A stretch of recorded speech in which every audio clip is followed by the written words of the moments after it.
Dear chess lovers, our guest today is a grandmaster I admire probably the most. Not for his chess strength and being in the top 50 in the world, but for his humbleness, awesomeness, and his genuine smile in his soul. He was not born in a chess-centric country, didn't work with the world's best coaches, and had limited opportunities to play in international tournaments. Yet, he became a grandmaster at 18, and then, having the potential of becoming a world champion, he decided to become a doctor. Crazy, no? We will find out why. And then he returned to professional chess, crossed 2700 rating, and got into top 50 in the world. And all the way, he always been nice and one of the most fantastic guys I have known in my life. Please meet the legend of the Egyptian, Arabic, and African chess, Grandmaster Bassem Amin.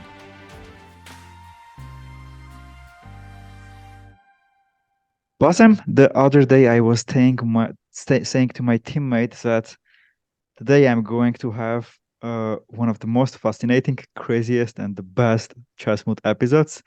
And he said, "Why?" I said, "Because I'm having one of the most fascinating, craziest, and one of the best grandmasters in the chess world. Thank you very much for accepting the invitation."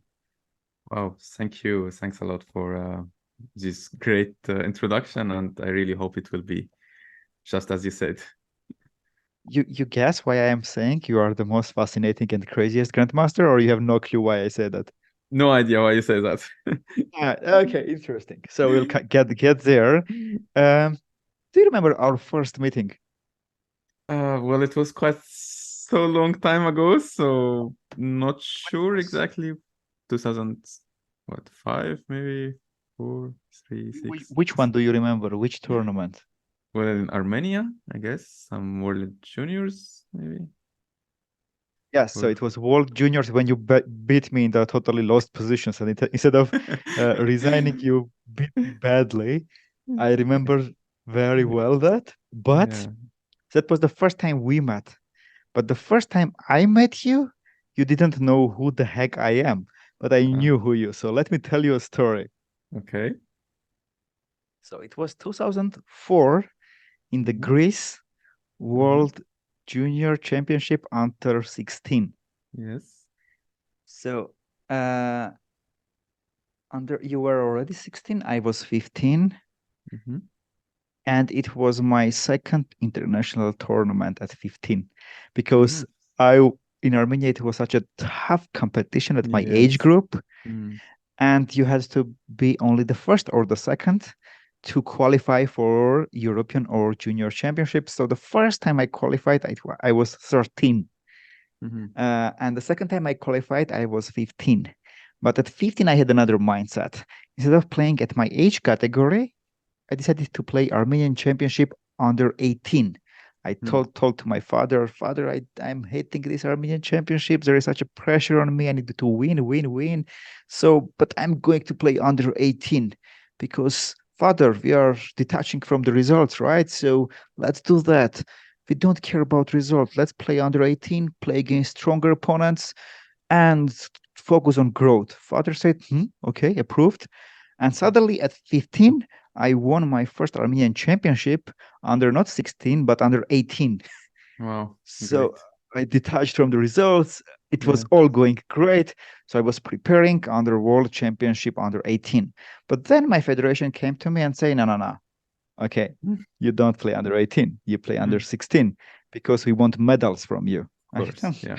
Okay, you are sponsoring me, you are covering the expenses. Okay, good. So they sent me to World Championship to Greece under 16. Mhm. I was 15 with my rating 2200 Yeah. somewhere, and I was number 50. Well, Mhm. I was underrated. I was probably playing about 24 level, maybe. I was Mhm. underrated. But anyway, being number 50, I came there not to play chess. I went there to win at least a medal. Mhm. So the first day, I was walking there to see who are the people I am going to beat.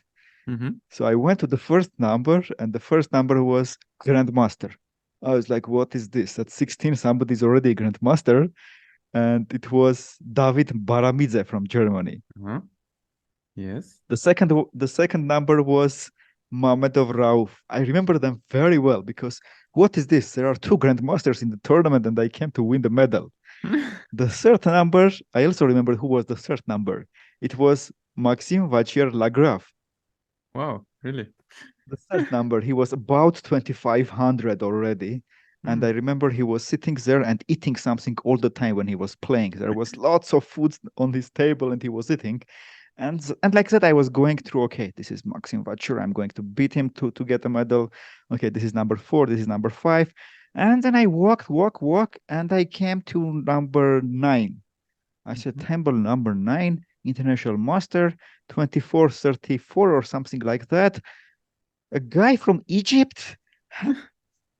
Like, Where is Egypt? how is that? How from Egypt? In Egypt, there is somebody at 16 is already international master. Who is this guy? I read there, Amin Bassem. I said, that's very strange. So I went to my board. I won my first game. Then I came, I checked who played how the first boards, and I saw, oh, Amin Bassem drew against someone 2100. So he was 300 rating points lower. But Mm. like, yeah, this international master from Egypt, it's scam. Come on. Then you won the second round. Then you lost the third round against someone underrated. And I was like, Yeah. no, no, no, I don't care about this guy. I don't need to beat this guy even to get medals. I will need to beat the first two numbers, Baramidze and Mamedov Rauf. Mhm. And then you started to win. And I remember the last round you were playing against Baramidze. And if you win, you would win the world championship. But you drew Yeah, and it you was a were draw. number Yeah, 4. yeah, that's true. Yeah. This is, there were many people in the tournaments. I don't remember all of them very well, but I Mhm. remember Baramidze because he was first number. And I was like, what? He's a grandmaster. I remember Yeah. Mamedov Rauf because he was also grandmaster. I remember Maxim Vacher-Lagrave because how much food he has around his table and how much he was eating during the game. And the fourth guy, I remember it was you, Wow. international master at 16 from Egypt. Yeah, back then How it did was you do not that? so many. Yeah. How?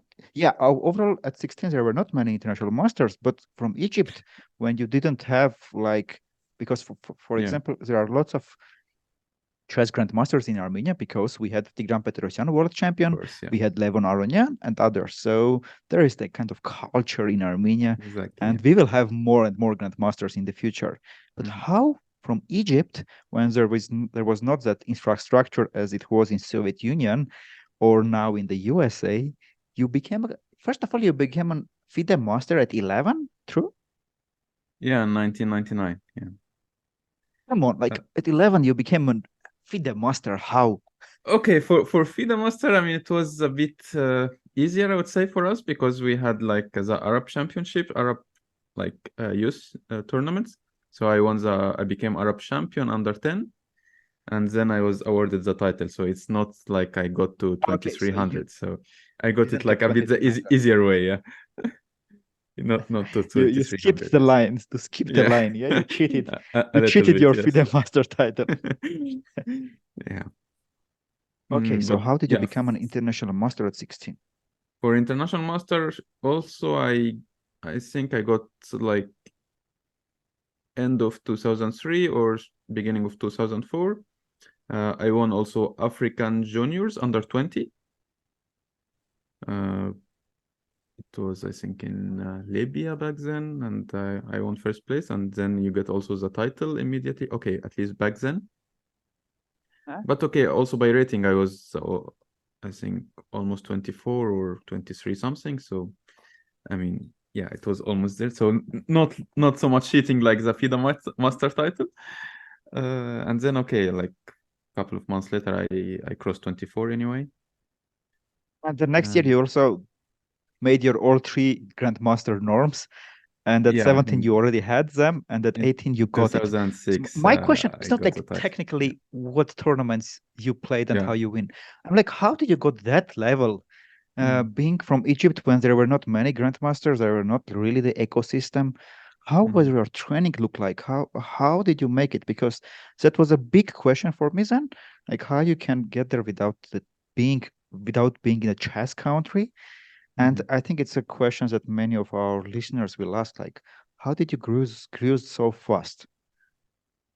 Well, okay, we can start like from the beginning a little bit. So, Yes, please, I please. started the chess quite young, I would say, like 5.5 almost, uh, when I was 5.5 years. And okay, my father taught me the game, and he was not like a chess player. He just knew the game and knew how the pieces move and so on.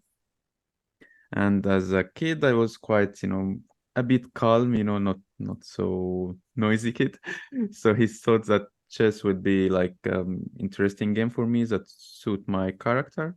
And okay, he just taught me the game, and I really liked it and was enjoying to play with him, with my grandmother back then, and anyone from the family, and always wanted to play. And yeah, okay, then it was some story that I was playing with him, like on the couch, and then the chessboard fall, and pieces dropped. And then okay, he said, let's play a new game. I said, no, no, no, I remember where the pieces were, and I can put it back, and then we continue the game.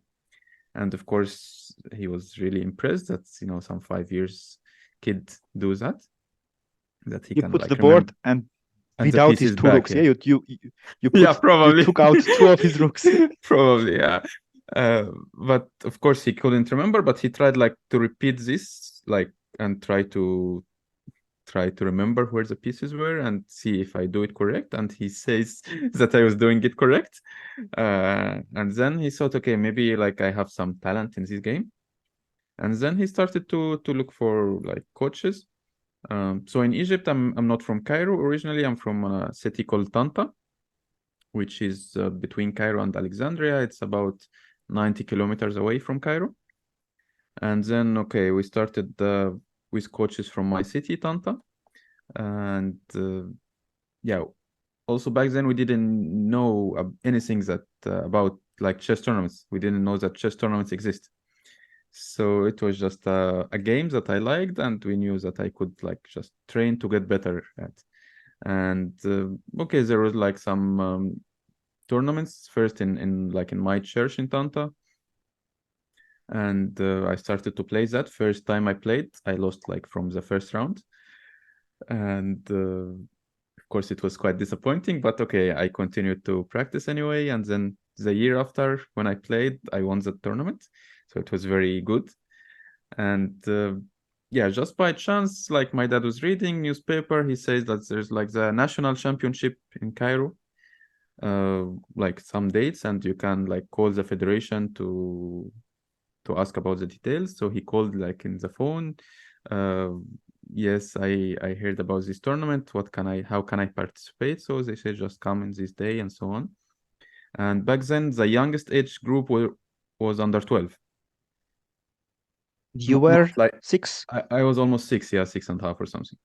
Yeah, and then okay, I just went, and I finished second under 12. And of course, it was Second at very, 6. yes, it was very encouraging, start to continue in this career. And then okay, of course, I started to get like more training. Now coaches from Cairo were coming to me in Tanta, and spent like a couple of days with me to train, and then okay, started to play more like open tournaments, of course. And yeah, started to just get in the chess field more. And yeah, first big tournament would be like the Arab Championship in 1999 that I won and got my FIDE Master title. Age group or overall big Under 10, tournament? it was under 10. uh, Understand. Arab Championship under 10. And then yeah, until 2002, I stopped really having any coaching from Egypt, like no more coaches from Egypt. I was working mainly on my own. In 2003, I had 1 month's training with Grandmaster Edvin Skingis from Latvia. Hmm. Hmm. It was very, very nice, very useful, and really great. I have great memories from that 1 month, and I would say it really helped me. But it was 1 month after all, yeah, in 2003, and since then I'm absolutely on my own. So yeah, Okay, just mainly wait.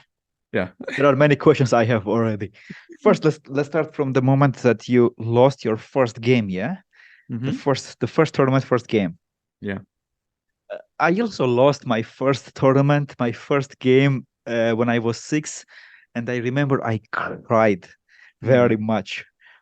Did you too? Of Yeah, of course. Okay, I think course. not only this one, yeah, but for some years you're still in the crying, zone, which is normal. Why did you say of course? Yeah, I guess it's normal, yeah, when we lose as kids. I mean, yeah, you're usually very sad, and because you want to win, yeah. I mean, if you really like the game, if you're putting effort to train and to be better, and then you lose, it's quite disappointing, yeah.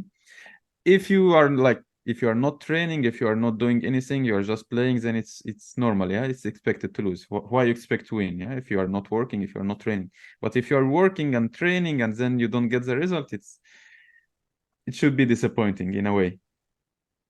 Why I asked, like, why did you say of course? So we will get there. Is that you also now work with kids, and Mm-hmm. I was a director at some point of one of the biggest school of Armenia, and Mm-hmm. one thing I noticed: the kids who cries when they lose are the kids that in the future are becoming champions. Mm-hmm. So if the kid doesn't cry, it, Yeah.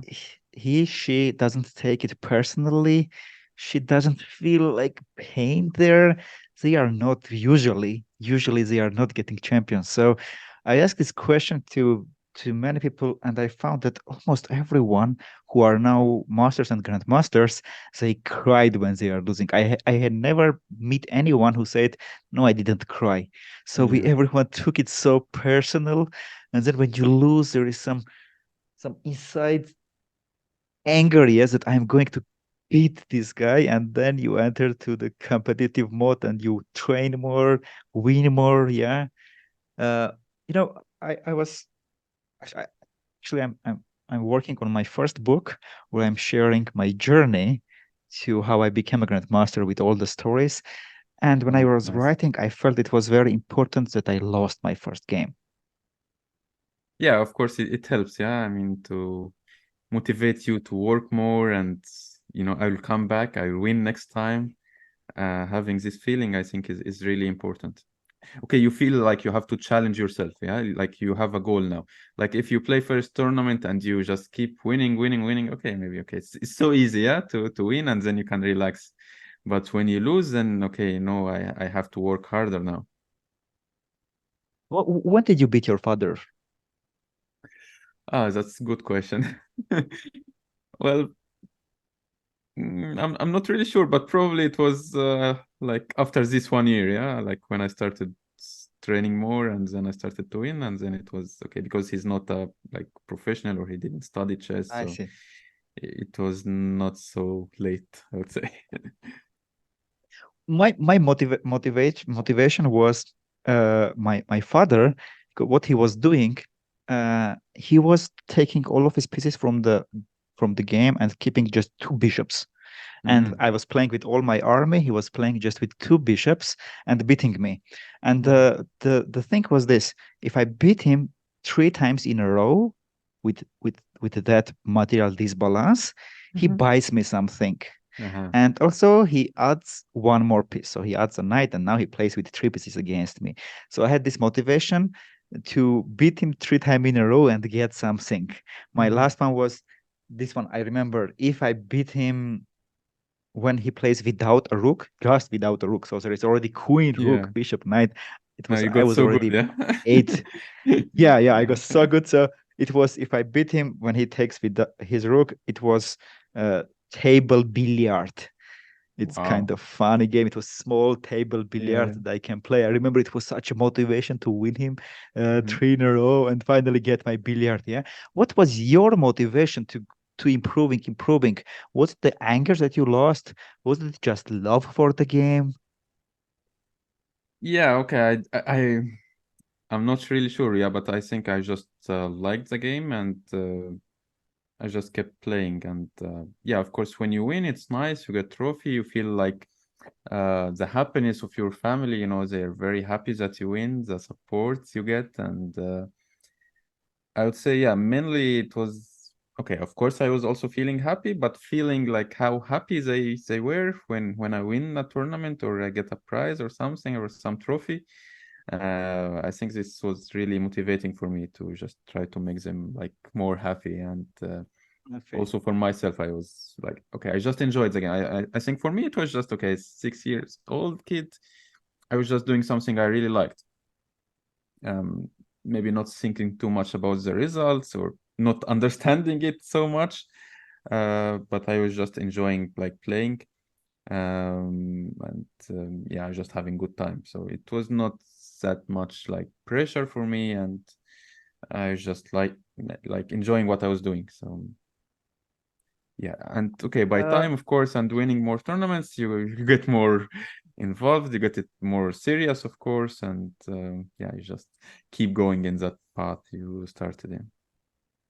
Bassem, you didn't play at your childhood many international tournaments, yes? So mainly it was Mm. tournaments in In Egypt Egypt, and yeah, Arab yes, championships. exactly.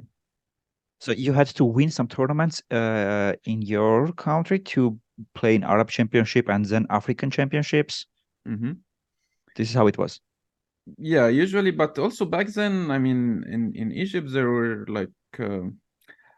like okay, for example, we have the Egyptian League, and it consists usually of 8 boards and like 6 adult players and then 2 like juniors. And it used to be under 16 and under 18 because these Ah. were like the youngest who we had back then in Egypt.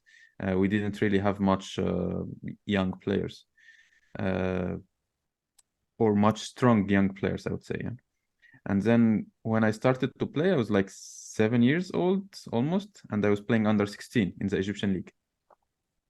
Mm. And so yeah, okay, of course we had the national championships starting under 12, I told you. And yeah, then you usually had to win like at least first 2 in these tournaments to qualify or to play the uh, Arab championships or African championship. Also for African, it was only under 20 back then. Like all the young categories only started like few years earlier now. But in Africa, it was like only under 20. So yeah, it was not so easy, but yeah, also when we get rating, we had some like local Egyptian rating back then. And then yeah, okay, you improve your rating, so it indicates, of course, that like how strong you are.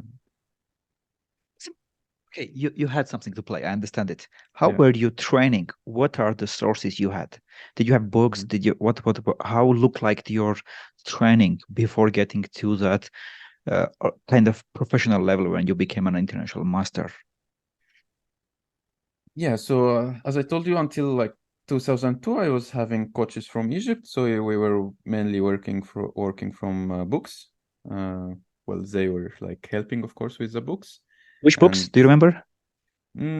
not really, but okay, mainly, of course, some Deforesky books, Huh? and some okay puzzle books. I don't remember what, and yeah, and then okay, when computer started, I of course it was great help for me, and I'm not When sure. did you have your first computer? Yeah, that's a good question actually. Uh, well, I remember there were like in 2000 actually. It was Arab Championship under 12 in Emirates, and the first prize was a computer, a PC back then, Yes. a compact computer. I still remember. And like they announced this the first day of the tournament, and I remember calling my father and telling him, okay, first prize is computer and I'm gonna get it, like this is a clear goal now. And yeah, in the end I won the tournament. I won the computer. I was very happy, of course. And yeah, of course it was nice to have it and improve and to work a lot. And yeah, I remember like What were the the softwares you got first? uh yeah, I don't really remember, yeah, but Like, did you have ChessBase, Fritz? probably Fritz, yeah. I'm not sure chess base back then. Uh, Fritz something, yeah, like one of the very early Fritz. like 33 or something. I don't remember. Yeah. Yeah, it was quite a long time ago.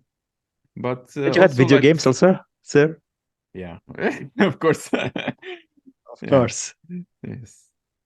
And some cars or some stuff like that. Yeah. Why ask? Did you have the games? Because I got my first computer when I was uh no 12. I was 12, so father bought computer. It was very exciting. So suddenly, instead of just informants, instead of your copies of the books, now you have Mm, database. You can watch mm, games. You have fridge. You can play with it. You can go online and play against others. It was just dream. And then my friend gave me a Need for Speed, some car games. So I started to play it. mm. I had like mainly chess. I had this Need for Speed game, and also I Yeah, had Need some for Speed, card yes. games. Need for Speed, yeah. And also I Yeah. had some card games and some few games that if you were winning some, it was naked girl was coming to the screen. This is what I remember. And then I started to cheat. So I was waking up in the morning and saying to my parents that I'm waking up early and before school I'm going to train chess. But actually, I was improving my Need for Speed skills. And then one day I got caught, uh, Course. and my father said, "Huh? You don't go to chess anymore." So I basically retired from chess for 1 year, and Wow. then I came back to Mm. chess again.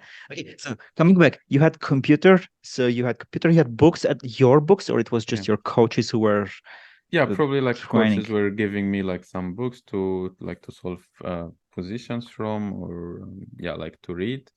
And yeah, I remember like one of my first coaches, Captain Magdi, he was like writing like opening lines in a notebook, and with his like own handwriting, and I was just like studying it with my father. He was like getting the notebook, and I just say the move and he reads. Yeah, if it's correct, he says okay, it's correct. If something wrong, then he says no, and you have to to start over. Yeah, and yeah, that's how I studied like openings back then. And yeah, it was quite tough, I would say, before computers, especially for young kids to work on his own. It's not easy at all. With computers now, it's much easier. Also back then, when I started to get like some program like City Art from Peshka. It was not Peshka back then, but it was just City Art. This was like, Puzzles, yeah, with yeah, it yeah. was huge like improvement for me. You just get the position, you solve it. And I remember like my father used to say like, okay, I'm going to clinic now. By the time I come back, you should have solved like 50 city art and 20 in-game positions, you know? And then I have like to sit working all the time until he comes back because he checks if I did it or no.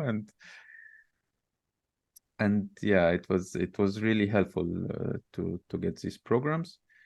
Also, I remember like back then only Internet Chess Club (ICC) was the main playing website, and it was like a dream for me to get IM title just to get my free account.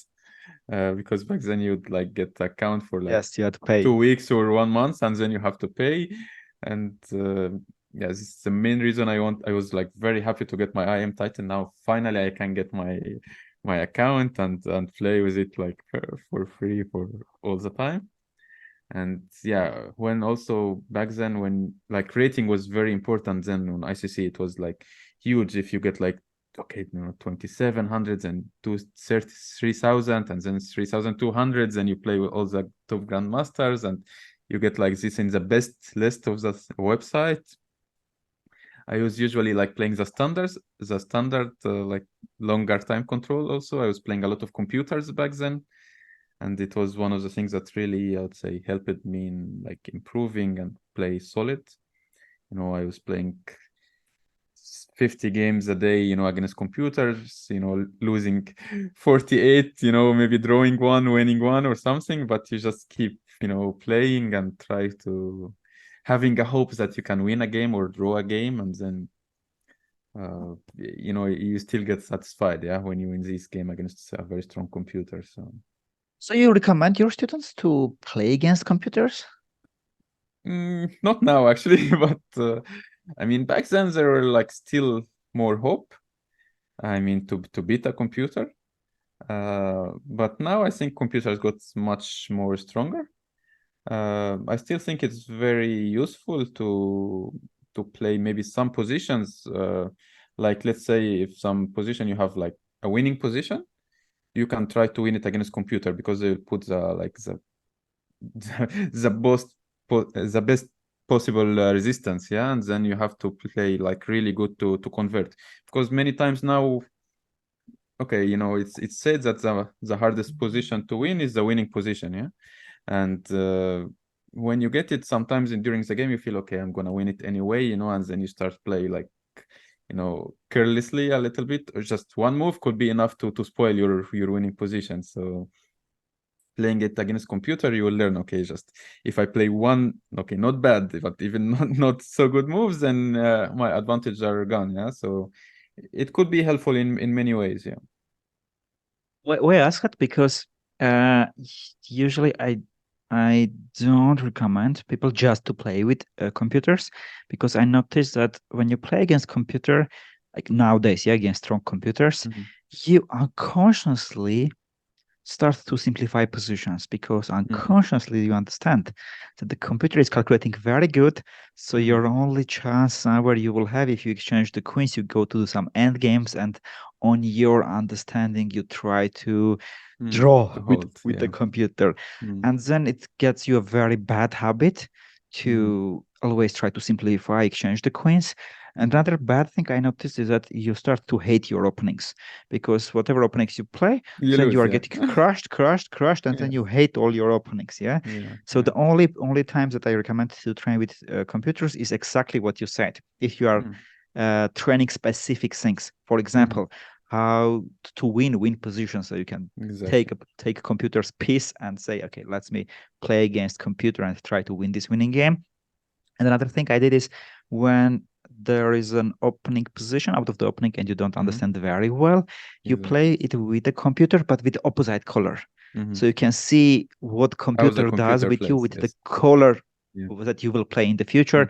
You see the kind of role model games, and then you're like, oh yeah, I got it. I like the position. This is the other part. Okay, so you had computer, you had that, and also, did you work on what on reading classical chess classics, or not much? Yeah, so unfortunately, like as I told you, starting 2003, I was working on my own, and it was mainly on computer. I was not so much into reading books, and it was mainly like solving like positions from city art and so on, and playing online and trying to improve my openings. Okay, not so much with the openings, of course, because I play same things for almost 20 years now. So yeah, it was mainly like that, just solving a lot of puzzles. Okay, maybe watching some or analyzing some games, and playing online, analyzing the games, and that's it. And not so much reading of books or classics or all of that. Yeah. So I'm like my chess history is not that good, unfortunately.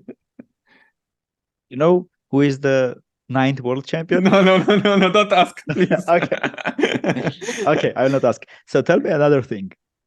At Mhm. what age did you know that there are openings? Like, when Mm. did you contest to do this word opening? Okay, maybe like yeah, okay. That's a good question actually. Maybe at 10 or something, I started to know Because more. But no, actually after I 10, think, yeah. Because I remember like I was playing a tournament in 1998. It was like my first Arab Championship. It was under 14. I was 10 or 9. I was playing under 14 back then. And I remember e4, c5, knight f3, something d6 or e6, d4, cd4, knight d4, and that's already the end. Finished. why Out ask of this book already. question? Yeah. Because I think you never know what is the word opening, and maybe you have learned there are other openings. I think when you were 28. Almost, yeah. Okay, I mean, like in database, my very first games I have in 1997, like in Mega Database, and it was still playing King's Indian Attack, which I still play until now. Same, same thing. Yeah, I Same remember when things, I was yes. faced to play against you in the World Junior Championship. The first time I was like, oh, okay, this is that Bassem Amin. He came to Armenia. I'm going to kick his ass.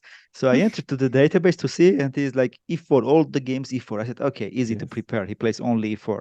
And then I'm checking, and I see like whatever, it's French, it's C5, it's C6, whatever Almost he plays, just D3. T3, Yeah. closing the position and doing the same thing. Like how you can be grandmaster with just playing, Yes, and exactly. it's really difficult to Actually, call Australian with opening. Yeah, black, it's it was system. even much worse. Yeah, it was only With blacks, Dutch you were back just then.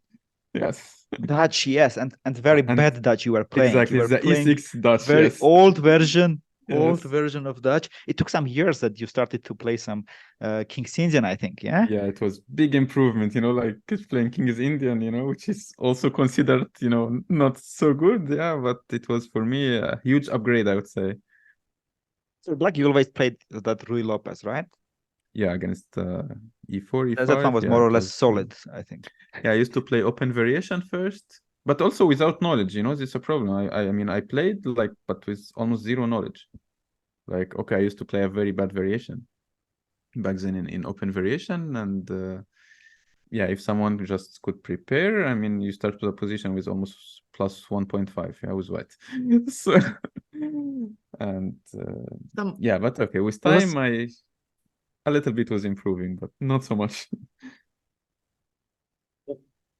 after that world championship that you beat me in the totally lost position, you bad guy. After some years, when you came to Armenia again, we had some Robin close tournament, and I was checking like this guy plays E4 and he plays anyway the second move D3 and closes the position. What if I play Sicilian? The problem was I never played Sicilian, Uh-huh. and I was like, if I play Sicilian, what And if he he goes plays to open open sudden, positions, yeah. and what will happen to me? I have no idea. And then I said, like, he anyways, probably he also don't know much about that, so he will be out of this year. Let's have Yeah. fun. But I felt like this guy is anyway, I think he's going to close the position, and you really closed. So when Yeah. like you again closed, I was like, oh my god, this guy is going against every rule. Like learn Yes. openings. We were working at our age groups, working on the openings, working on novelties, watching model games. And this guy, even I think till now, yeah, you are expert, the world's expert of Sicilian close position. Yeah. Tell me about this. Do you recommend your student this approach, or you are saying, guys, don't repeat at home? Yes, exactly. I'm saying don't repeat at home. Like, okay, like in my academy now in Egypt, I'm not like recommending like King's Indian Attack to any of them. Uh, Mainly I like try to give them well, let them choose their openings in a way, and then try to give them like the correct material for their level. But mainly I'm saying like, okay, you have to take opening seriously, like study it, study many things now, because like nowadays you find like all the players playing like E4, D4, C4, knight F3 when you prepare, this even to the very young kids, they have like 300 games here, 300 games there, in every single move. And then like in E4, let's say against E5, they play everything, Italian, Roy Lopez, coach, everything, they play everything and everything. So I think this is the right approach now, because it makes the job of preparation much harder for your opponent. And then no matter what you play, your opponent will still be like not 100% prepared. Because now if your opponent just goes to the game and play, just blitzing out the first 20 moves, it's really disappointing, when he keeps, you keep thinking, and you play a move and he comes sit at the board, look at you, play a move in 1 second and go up again. And oh, when is this gonna end? It's really tiring, and it just even if you are much stronger than your opponent, it just limits the gap. If you are like 26 or 27 and you're playing at 2300, and he keeps playing this, then you are just playing a computer. So it's very disappointing, and that's why you just try to surprise him even by playing a bad move, just to make him think. It's just a move that probably the computer didn't, tell him that Out it of the exists. book, yeah. Yeah, just to get him out of the book, and he starts thinking, then you get, you are relieved now. Okay, now we're starting to play against a human. But sometimes it's too late. Sometimes you are already losing, yeah, and or like disaster position, yeah. But yeah, so I just recommend them to study opening seriously. Okay, I say first study one opening, very good, know it well, make it your main repertoire. Because okay, you still don't have games in database, yeah, so no one is gonna prepare against you. So just know your opening, know it good, and then step by step you start adding more. Like okay, you're playing e4, let's say some open Sicilian, yeah, then you start maybe adding like Hierosolimo or Moscow or whatever, yeah. And then or in the open Sicilian you playing like some system with bishop e2, then you start adding like English attack, like just add more things, yeah, step by step. And then okay, you start adding d4 and so on. Yes, slowly. So but most important, I would say, just have one thing, know it good. Because some people just start, okay, I will study now e4, and they just play some games or study some variations. No, now I'll switch to d4, and they just don't do, like, they don't know, they end up like, okay, they don't have any repertoire. Like, now I have the game, I don't know what to play. Is it e4 or is it d4? But if I play e4, but I have nothing against French, I don't know what to play, so I will not play e4. d4, but I didn't prepare anything against Nemzu, so what I'm gonna do, So just have one full repertoire, very good, and then start adding to it. This, I would say, is my recommendation to my students. Yeah. It's difficult, yeah, because they are seeing this role model, Amin Bassam, who plays always the same, and they're like, he's not walking Yeah, the talk. He did yeah, this but way, and what? We are also going to repeat.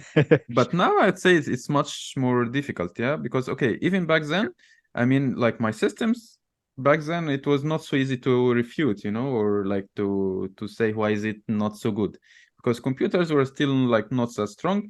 Also against computers, my systems, like I always, like I told you, I was playing against computers on ICC. All the wins I had was with using King's Indian, either attack or defense. So even computers were not so good in evaluating these positions, because they always like the space advantage, and they just give advantage for black. But with time and computers getting much stronger, now it's a bit more difficult to survive, yeah, especially if your opponent know you are going to play this 100%, they prepare against it, and then they just start placing moves. Yeah, okay, I still play it, and sometimes I survive, manage to win even against some of the super guys, but yeah, if it's in some classical and they are very well prepared, it's really tough. Rapid and blade is still nice. You can do that, yeah. Yeah. So you became an initial master at 16, made three GM norms at 17. You were kind of, with your talent, like you were kind of a world champion material.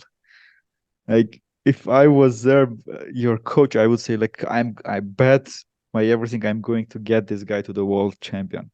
And then suddenly the talented Amin Bassem, who became one of the youngest world grandmasters, suddenly he becomes a doctor. What the heck? How? Why? Why? Yeah. So yeah, it was in 2005 when I finished high school, and okay, I had to make a decision back then. I was still not a grandmaster. Actually, I became like a grandmaster almost in year one of studying. But okay, it was kind of showing that I would become a grandmaster. But unfortunately, chess in Egypt is not that big. I mean, not much support from the country to the chess players back then, and it was not clear if it will be like good or enough for my future or for my career. So I knew I have to continue my studies anyway, and medicine is sort of, the family career. My father is a doctor, grandfather was a doctor. My brother, who is 1 year older than me, he was also starting to study medicine. And Your mother also is doctor, right? my mother is a pharmacist, so also in the field. Pharmacist. Uh-huh. So it's Yes. close. And yeah, it was a choice between like studying medicine or, pharmacy. So in the end, I ended up choosing medicine, especially for the reasons that my brother was 1 year older, so he would like help me with the studies. Because okay, of course, I was traveling, also playing a lot of tournament during the year, so I miss a lot of stuff. So of course, having someone to help me with the studies, like to explain what things I missed or so on. So it was very important to have him.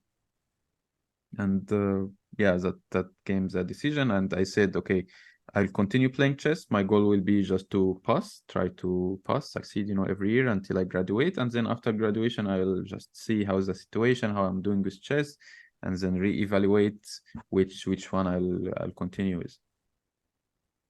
You graduated, yeah, from the I eventually you graduated, graduated. yes, in 2012. And then, okay, you do 1 year in hospital. I finished that in 2013. Wait, And then, you do yeah. 1 year in hospital, like you were not playing chess? No, I That's was that still period playing chess, but okay, I mean, but not so in the much. I hospital, mean, yeah? yeah, okay. I was not in the hospital. Yeah, I managed to play like some tournaments during this 1 year, but you have to go like to each department because you graduate as general practitioner. So you have like to have like some idea about all the fields. Yes. So yeah, you do And this 1 year. which one did you choose? Did you become a cardiologist? No, my father is cardiologist. This is You like the what family. direction did you choose? I would have chosen cardiology, yeah, but to specialize, you have to do master's degree, which usually takes about 5 years. You So didn't. after, yeah, I didn't. After I graduated, okay, first I had to join army in Egypt. I did that for like 14 months, and I finished that in March 2016. And then for It's the a rule. first Everyone time, should go to army. if you have a brother, then it's compulsory. Wait. How? If you have a brother, you have to go. If you Yes, don't have a brother, then you don't. Because wait. then like If you have a you brother, are you both supporting go. the family. Yes. If you have a brother, you both go to army. Yes. If you are alone, you don't go because you support the family. Yes. So if you are two brothers and you both go to army, who supports the family? Or you go by one. But usually don't go at the same time. And what if you have twin brother? Yeah, good question actually. I think you could like if your father is below 60 years old and he is still supporting the families, then both could go. If he's above 60, then one of you can like postpone. Uh-huh. So your That's as brother I finished. went to army, came back, and then you. Luckily, he didn't go. He was like exempt from army, and I wasn't. So I went. Is there any exception in your armies that No, if you are a world champion, you don't go? no. Okay, So one of the most I was lucky to have chess, because during like my 14 months of army, I managed to play like 3, 4 tournaments maybe. One of them were World Cup in 2015.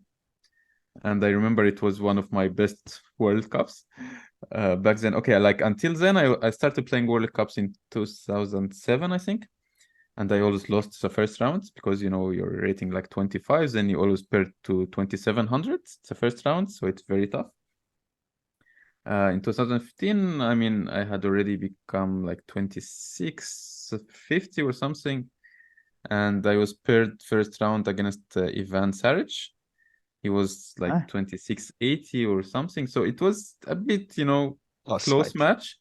And he was like European champion back then. Actually, I think he won the European Championship that year. And for me, the main goal was just to travel to the tournament. I mean, I had zero preparation. I was in the army, and to travel, I had to get like army permission. And I got that permission, like flight was 9 in the morning. I got that permission at 3 in the morning.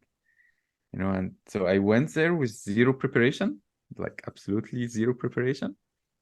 and With I all just your openings with yeah, closed but Sicilians. I was very happy to play chess because it's been a while, and I played like same Briar, with black. I play King's Indian attack with white, same everything, like absolutely no preparation, and it just worked. And I won the first match 2-0 and qualified to second Yes, round. Arch.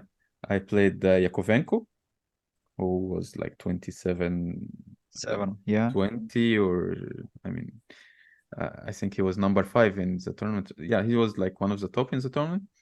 First round, I played King's Indian defense. I got a bit slightly better position. I was pushing. He made a draw. Second game with white, I had very, very good winning chances. I was also pushing very hard, and it was again a draw. And then we went to tie breaks. And first game, I was completely winning, like completely winning. I would change up the whole game, playing very good game. In the end game, I just could win a piece and then be a rook up and just win the game in one move. I didn't. It ended up in a draw. I was so disappointed afterwards. And second game, again, it was like equal end game that I should just make a draw easily. But somehow I was like upset from the game before, and then you over push and you lose, that typical story. But yeah, overall, it was very good for me. I mean, and I remember like afterwards, I think Yakovenko beat Ivanchuk the next round, 1.5-half. And in the like press conference, he says, "Yeah, like my match against Amin were really tough. He outplayed me in like all the games, and it was good back then to see like a player like him, praising you, and when you play like with absolutely no preparation and you're not ready for such tournaments. So yeah, it was good memories back then. Yeah, Then they brought you back to army. of course. But it's good, yeah. At least you had sometimes permissions to play tournaments when you were in army. Yeah, it was nice. I still managed to travel, of course, and to play tournaments and then get back. And yeah, I mean, now when you look back at it, I mean, it was very interesting year, and I think being in tough situations, okay, of course, the life in army is not really easy, yeah. But when you look back at it, you just remember how hard life can be sometimes, and how great is it to be just chess player, enjoying playing the game you love, especially when you have it as your work. Okay, you work something you really love, you enjoy. So sometimes when you're having a bad tournament or just bad day, you think about all of these things, and then you can just calm yourself down. Okay, life is good. It can be much worse, or much more difficult, I would say. Yeah, so just enjoy what you are doing, have fun, don't think too much about it. You know Viktor Frankl, the guy who escaped the concentration, who survived the concentration camps in Germany. Mm-hmm. No. So he wrote the book Man's Search of the Meaning of Life. Mm-hmm. And so he tells his experience, how he survived in that concentration camp, how he found the meaning for the life, and he went through. And once I was talking with Noel Studer, and he said that when he loses 2-3 games in a row, he feels bad, or all life sucks. He says he goes to that book, he sees what can be a man life. He feels like, come on, like man's life can be in the concentration camp when you lose all your best close relatives. And now I am here free, and it's pity, I'm crying because of chess. Like, come on. So just like you said, yeah, he was comparing two situations, and then you suddenly feel good. Yeah, like, come on, I have all these things. Yeah, exactly. Did it was your army in Egypt? It's tough. Like, you wake up early, you train every day. How it is? Yeah, okay. So first I started like you have to do like in training center for the first I think for me it was like 3 weeks. And this was like very tough because well, of course you have no phones, no communication with with the outside world. And No ICC to play chess. yeah, of course. Okay, you could have some books. I think I had some chess books back then, but wasn't really reading a lot of it. But yeah, anyway, of course, you wake up like at 4:30 in the morning or something, and you do like training. It was in January also, so it was in Egypt, a bit cold, and you do your training. Okay, you sleep, in a room with 30 other soldiers, and yeah, you eat together, you do everything, all the training, all the day, all the, to prepare you. And yeah, when these 3 weeks finished and I went like back home for the first time, I remember it was like very happy moment for me, to be at home at my bed, at my toilet, oh, I was really happy. My And toilet. yes, you feel, these normal things, it's really a blessing, you to have like your hot shower, like just you Yeah. realize that these things doesn't exist for so many people, these little things You you just get. take it as granted, yeah. Yeah, exactly, you take it for granted, it's there, what's it's normal, yeah, but it's not actually, for many people it's not. And you start just appreciating everything, like getting your mom food, and yeah, seeing your family, sleeping, till 10 in the morning, or something. Oh, wow. This is really, really big relief. And then, yeah, okay, after this, you get distributed to your like unit. And then, yeah, I was like the only doctor in the unit. So I was like the doctor of the unit. So all the patients would come to me, and then I say, okay, if I could like prescribe some medication or transfer them to hospital if it's needed. And then, yeah, luckily for me, back then, they organized a chess tournament in the army, and they knew that I was in the army, and then like the sports center of my unit called me to play the tournament. And then I played the tournament. I won the tournament. Of course, they were very happy. And then, yeah, I spent like the rest of my year in this sports center. So it was, I would say, big improvement. Yeah, yes. Did this 14 months in the army, did it make you tougher? Did it give you something that you needed in the future for your chess and in life? Yeah, well, I remember like especially after the first 3 weeks, I was like in the best physical shape I have ever been to, because usually I don't go to the gym or don't do physical training so much. So then I did. So I was in a really good shape. And You learned to do push-ups. You could do yes, 1, 2, 3 push-ups. I could do a lot back then, because yeah, like usually after like the end of this training, the first months of training, you do some like show or performance, like to graduate, yeah. And I was part of the physical training, yeah. And so we were like doing exercises every day, all the push-ups, running, all this stuff. And Breaking stones. no, not that much, but just the basic stuff. And doing it, for 3 weeks or something, it was really helpful for me. Also, yeah, getting the experience, and to survive, the tough situations, like staying. I mean, it's tough, I mean, it's really tough, and as I told you, just thinking about it and thinking or comparing about what you have now in chess when you are staying in some 5 stars hotel, and playing a tournament, and you feel just yeah, life is good, yeah. Just be thankful and grateful for what you have, no matter what. Tough, but at the same time you learned appreciation, yeah, the gratitude Yeah, feeling, exactly. and not taking it granted. Yeah, Became tougher, yeah. exactly. Yes, And let me yeah, ask you this. learn to survive. Sometimes like you play some tournament and it's bad hotel, or bad food, or food is good, is not good, then you say, okay, no, for you it's nothing, yeah. I mean, you have seen everything, so it's okay, you can survive no matter what conditions you have, yeah. You have 2 childs, right? Awesome. Yes, Boy and boy and girl? yes, or girl and Okay, boy. let me ask you, Yeah. girl and boy. Let me ask you this question. Imagine in the future when your boy becomes that age that he should go army, And for you as a parent, let's say there's a chance to decide if he goes or not. So there is like he will lose kind of 14 years. He will have tough life, but at the same time he will learn something.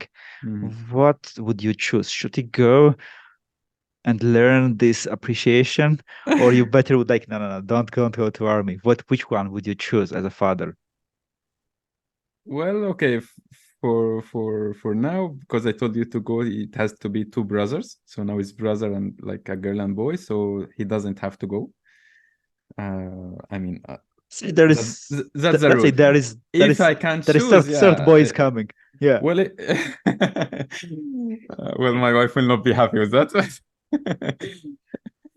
Okay, but yeah, to decide, I mean, it will depend on how's he. And I mean, okay, we try, of course, our best to raise him to appreciate what he has, you know, and all of that. Of course, He's spoiled. Yeah, exactly.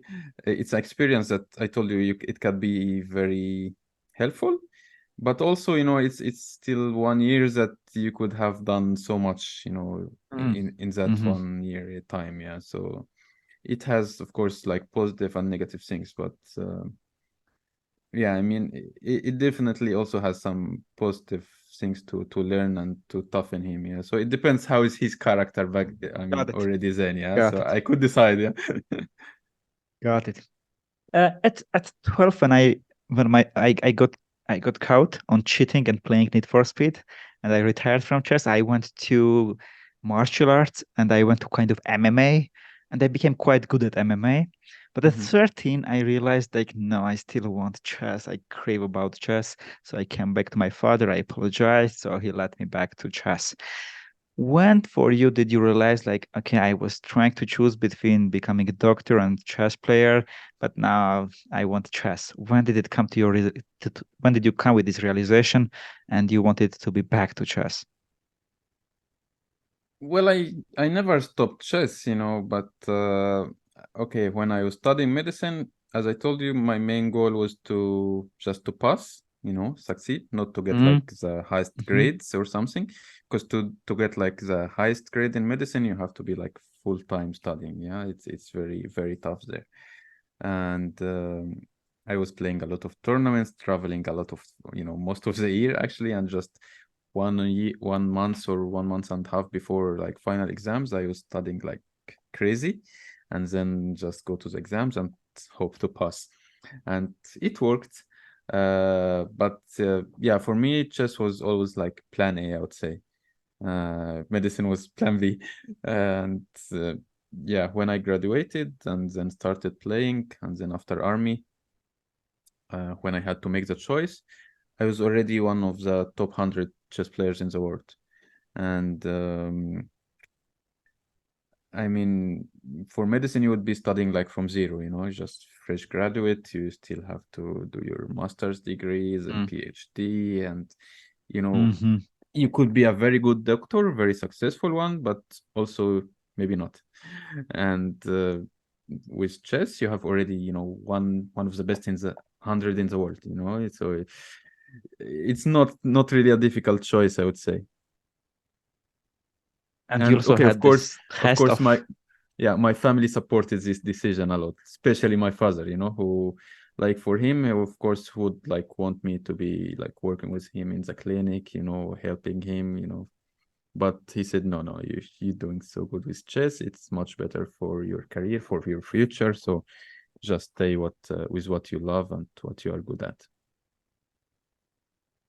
So also when you are at the top 100, probably you feel this feeling past when you are traveling the world, playing for tournaments, playing for team championships. You understand that being at top 100, you can make good income and take care of your family. Yeah. Exactly. When you are not in top 100, maybe you are not that fully sure. You don't see the picture. Yes, exactly. If you are in the top 100, what will happen. But once you are there, you understand, oh, I like this life. Yeah, not bad. Yes, exactly. Yeah. That's why I said, okay, I'll finish my study and then see and evaluate then. Because, okay, maybe you could be a grandmaster, but then, you go to 25, you drop to 24, you just stay at these levels, and you don't make like, okay, you don't win tournaments, and you don't get money, you don't get leagues, you don't, like, also from the country still, not much changed. We don't have, unfortunately, we don't have so much support. We don't have like salary, or we don't get like money to play, like even for national team, like for Olympiads or world teams, we play for free.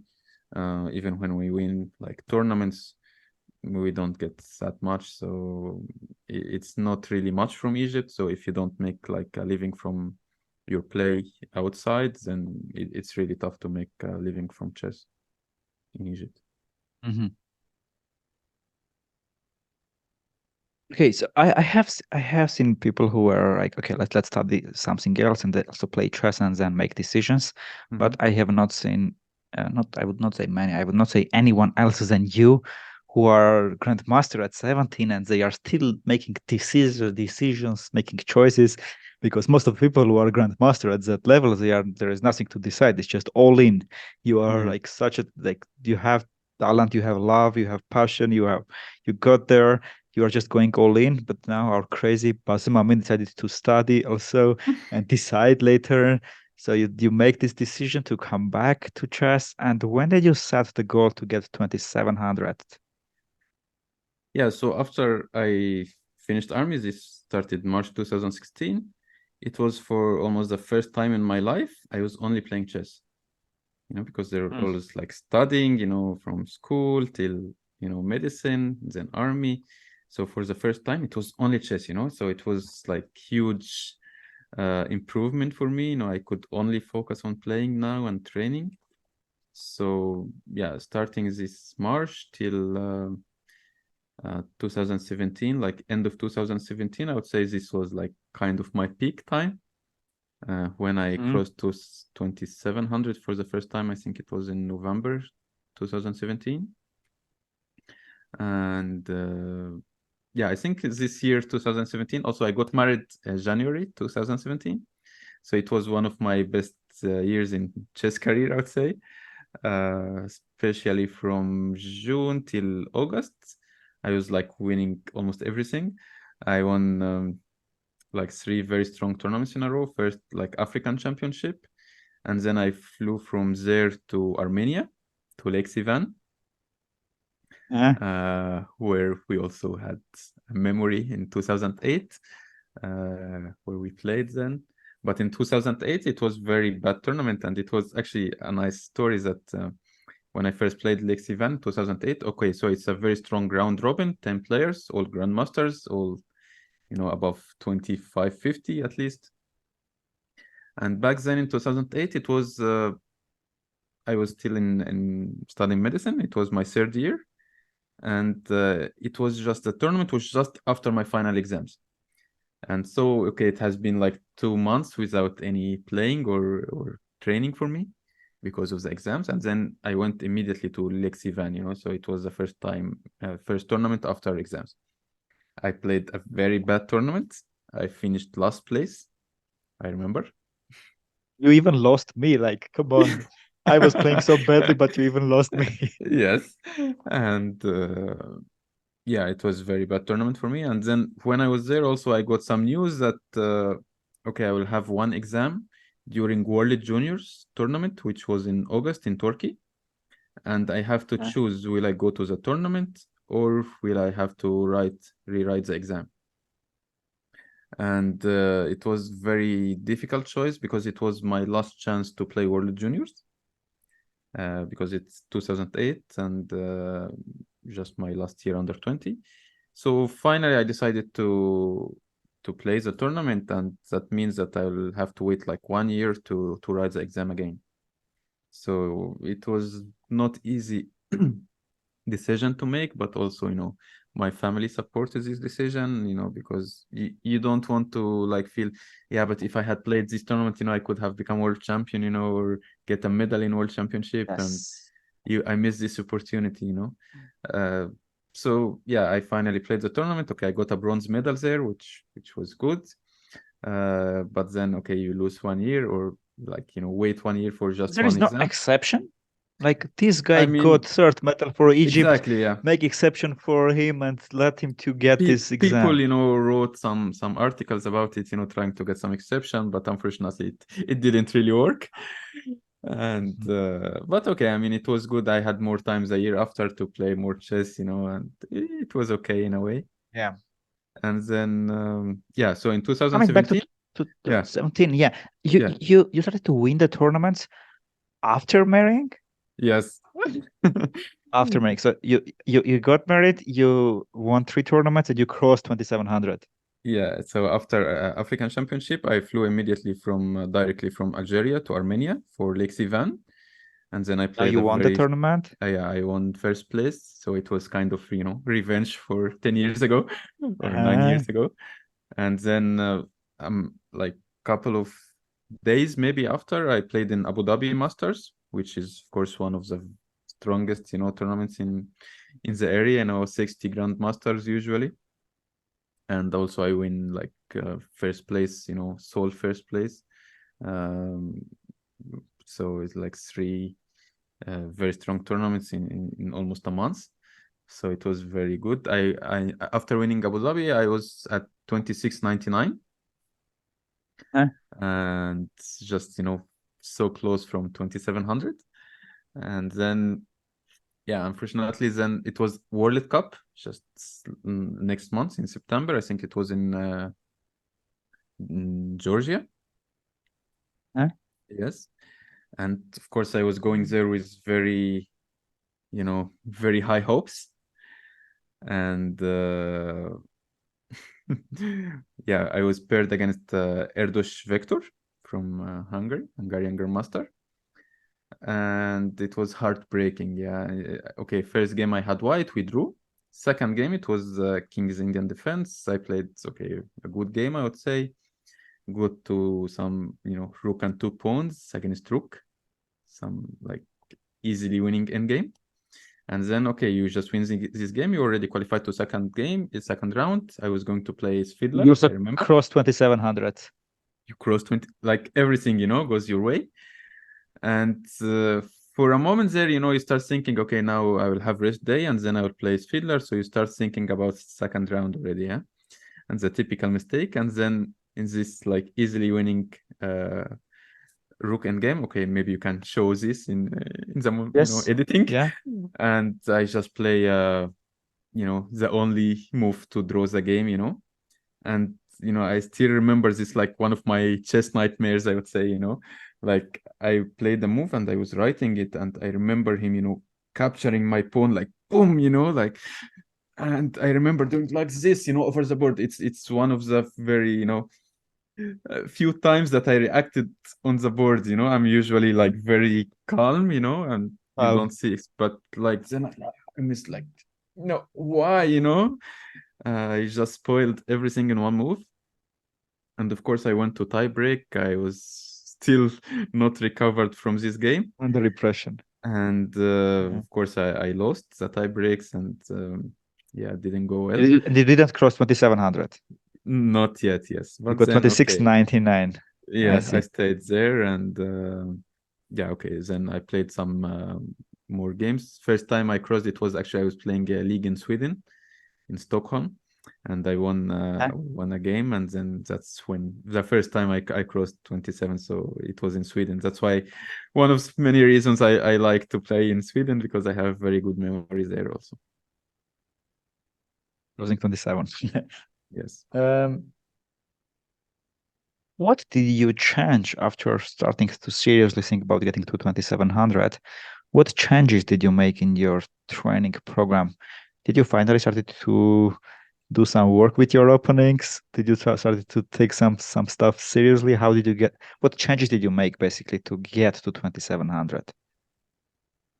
Yeah, well, okay, of course I was trying to improve my openings, because I always felt that this is my biggest weakness, Wait, and improve still is. improve my openings or learn finally new openings? Kind of both, like, okay, first, trying to maybe find small little new ideas in my openings, just to still manage to surprise my opponents a little bit, and of course trying to add new things.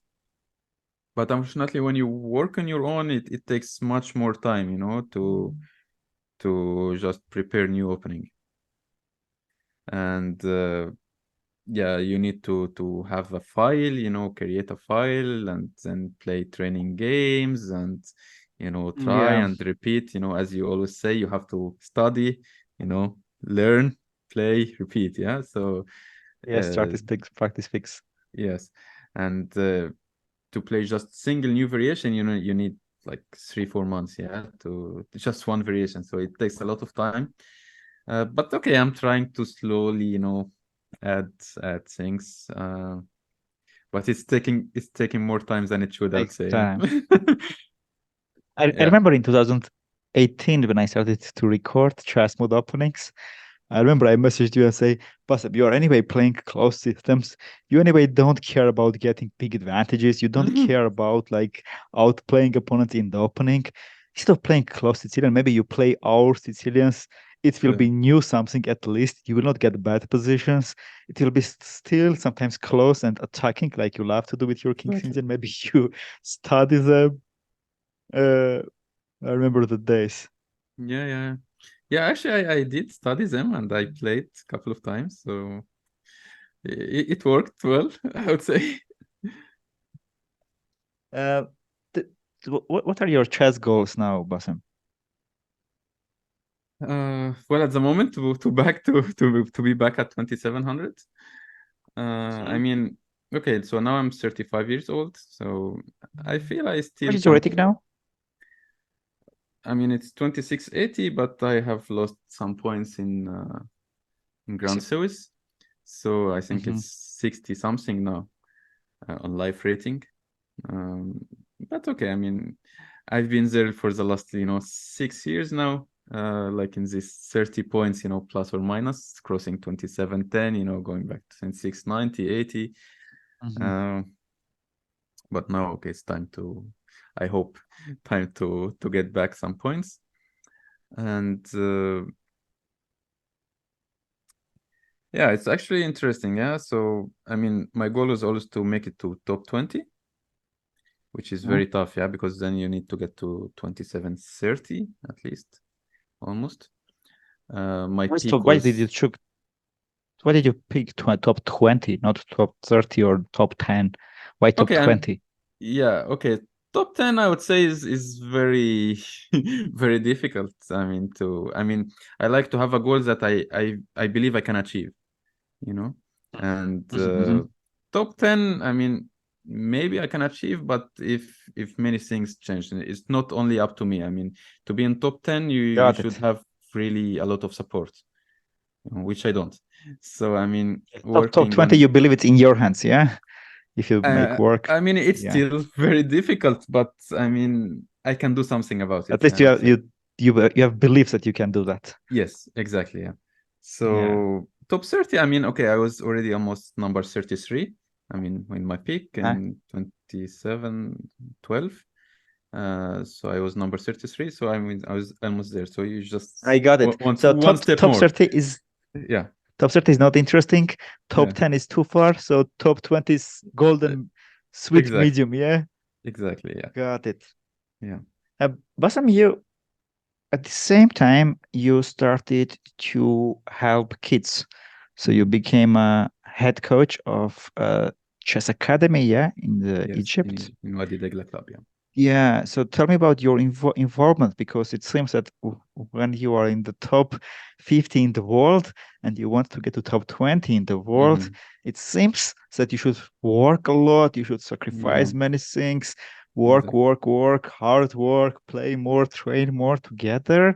Mhm. Now you decided to also help the future generation of Egypt. Tell me about this decision and where you are involved now. What are you doing there?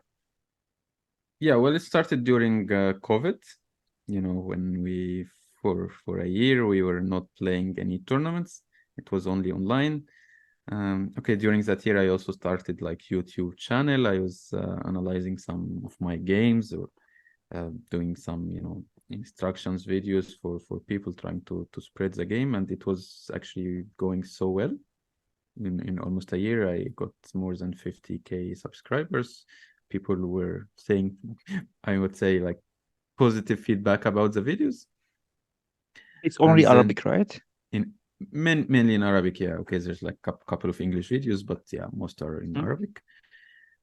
because yeah, we didn't have so much Arabic commentators back then, and now people got more like interested in starting YouTube channels in Arabic, and it's getting better and better, which is very good, I would say, for spreading the game in Arab world. Mhm. But then yeah, I got like this offer from the chess academy to be the technical director there, and I said, okay, I mean, I have time now, I'm not playing so much, so maybe I can just try something new, and then see when the playing life, comes back, I could decide. And then okay, I started. I really enjoyed, working with kids, and um, that all the teaching process, and all the the feeling, that they and seeing, how the kids enjoy playing the game, how they feel when they play a tournament, all the ups and downs, and trying to give them my experience, how I felt, how I used to deal with the loss, and it's tough, but it's good, and you get really attached to the kids that you just can't stop. Yeah, I mean, it's you Yeah, feel also yeah, I like, understand it. kind of responsible, for these players, and even, if it's taking from your time, from your energy, from your, training time, but you just feel that it's kind of your responsibility now to give back, to these kids, to spread the game, to make, new generations coming from Egypt, to, to carry, to continue what you did, to say it wasn't just one player or two players, coming from this country, but now we have like hundreds of young players, which is very good. So I just hope, like, okay, now we have many academies now in Egypt, which is very good.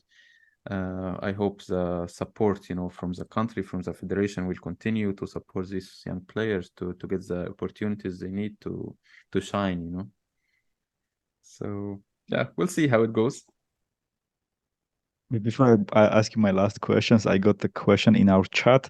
So my wife is listening this right now, and she is the producer and editor of it. So in the chat, he says, "Ask him please how it is that he is on that level of chess, and he is so nice." Uh, a little background. She has Thank you. not met many grandmaster, but she has seen some people playing live, always serious, always nervous emotions. They are always thinking about just themselves, kind of egomaniacs. So answer this question: how you got to that level and also kept being so nice?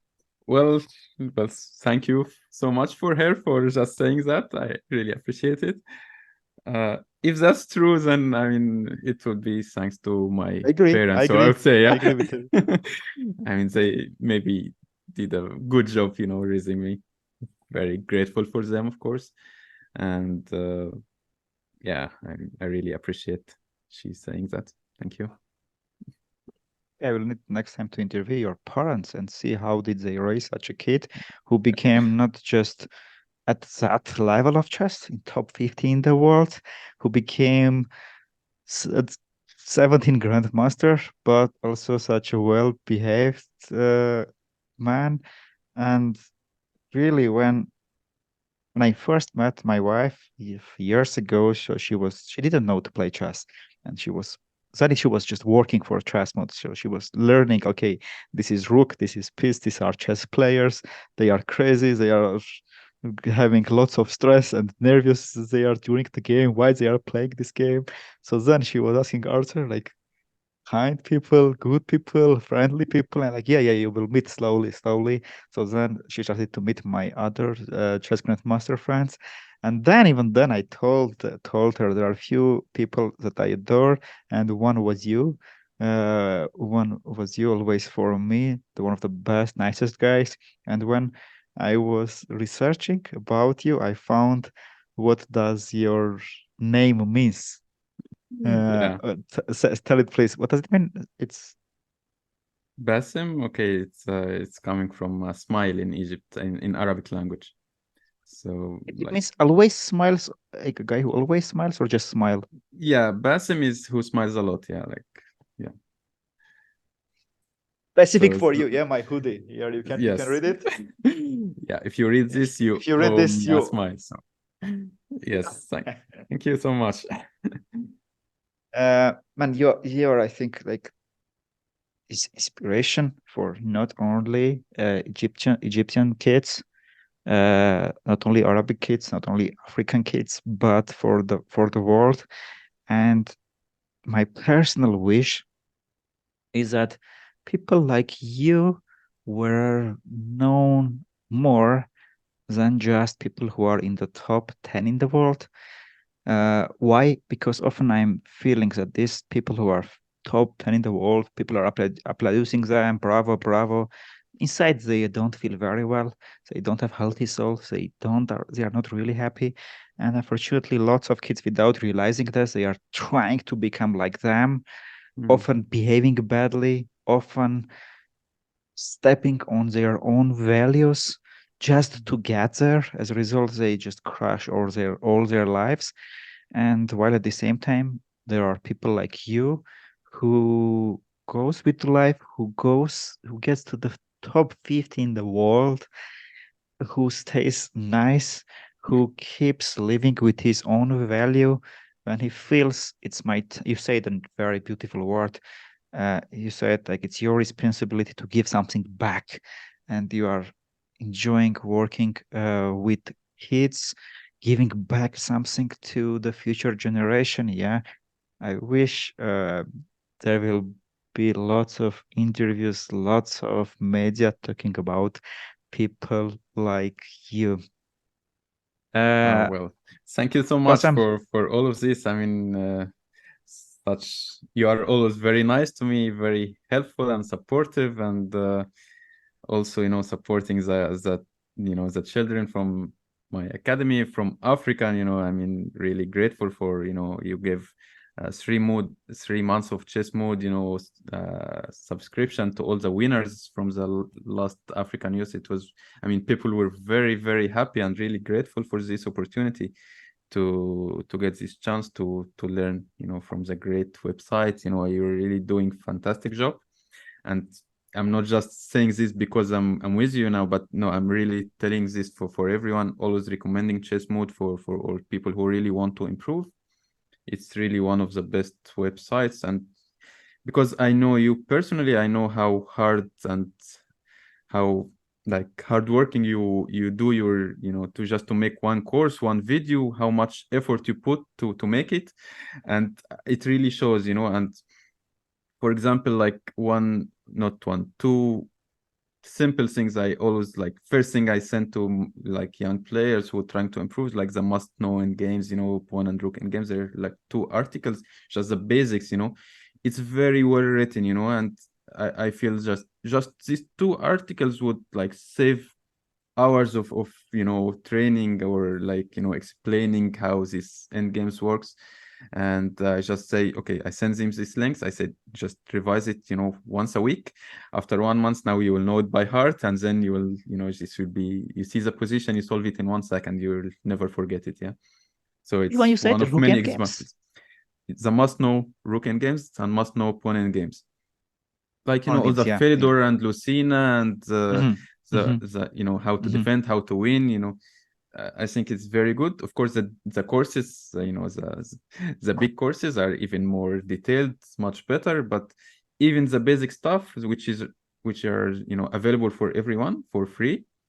And this also something I really like, that you make a lot of the courses, available for free. You open all the courses, unlock it for everyone to make use of it. It's all great things you do for the chess world, not just the subscribers of the website.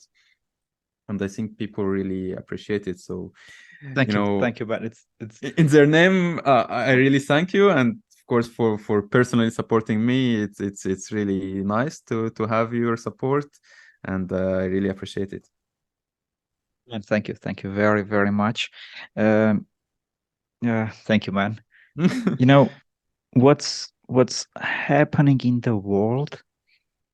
Uh, I think there are lots of madness happening in the world. All the wars are happening in the world. all the sick people, I mean, in their souls in the world. Mhm. When they were COVID, people were going crazy and like it's COVID, lockdown, da. But when often I feel like they don't notice that there are virus in usual like in people's souls, and as a result, at some point you are getting all that crazy world and unexplainable things.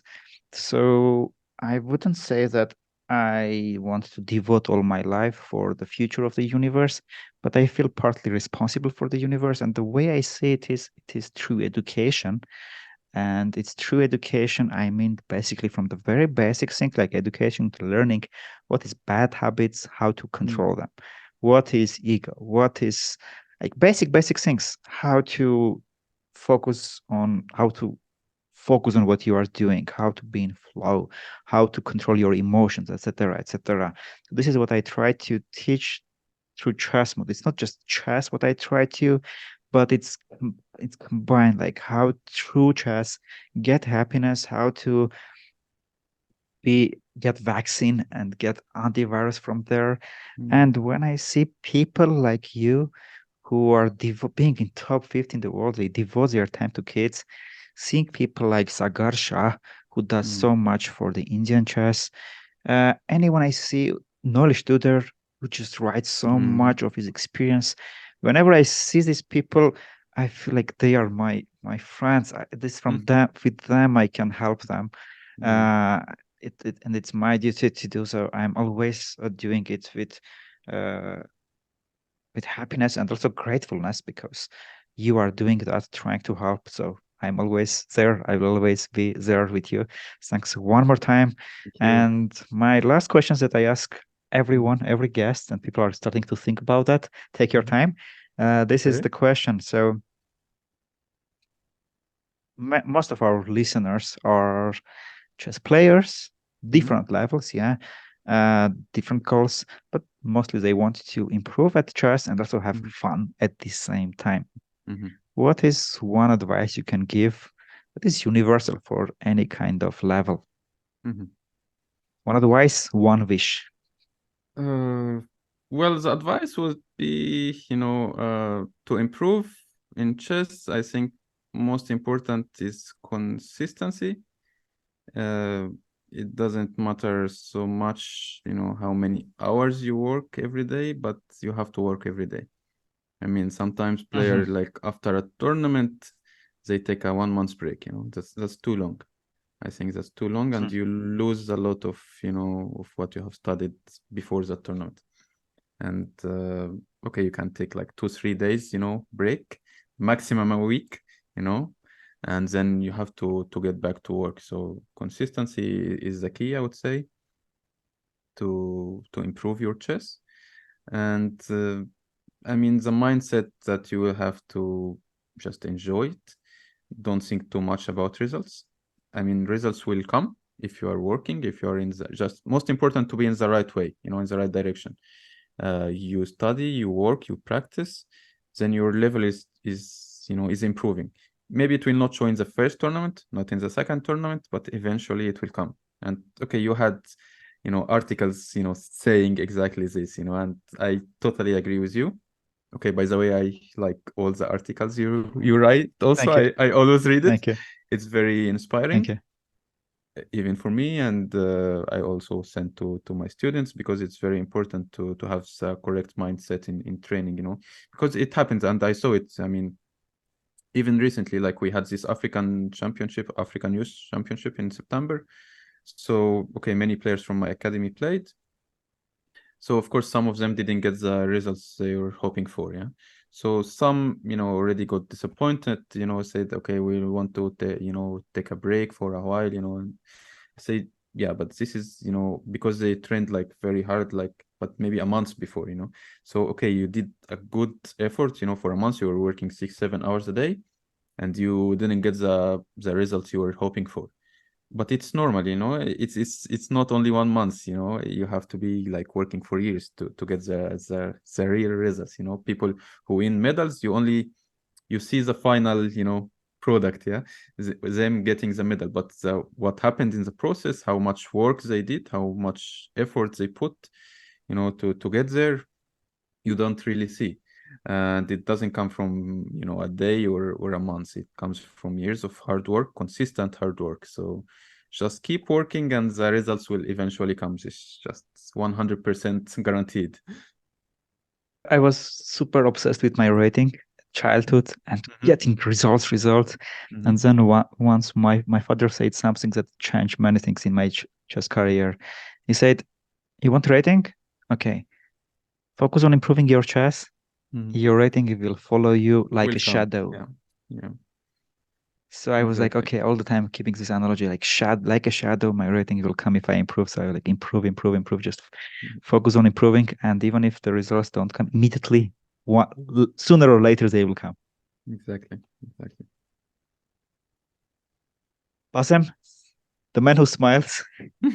Thank you very much for coming here. And I'm looking forward to having the second part with you once you make in the top 20 in the world. Sure, I hope so. Thanks a lot for having me. Thank you very much. Unfortunately, many, including chess players, get into society's traps and pursue their goals with a win-at-all-cost mindset, selling their soul or part of it during their journey. As you have seen, there is a better way to get at the top and be awesome at the same time. Be consistent, humble, and don't take anything for granted were my takeaways. What was yours? Share in the comments, and I will see you during the next episode.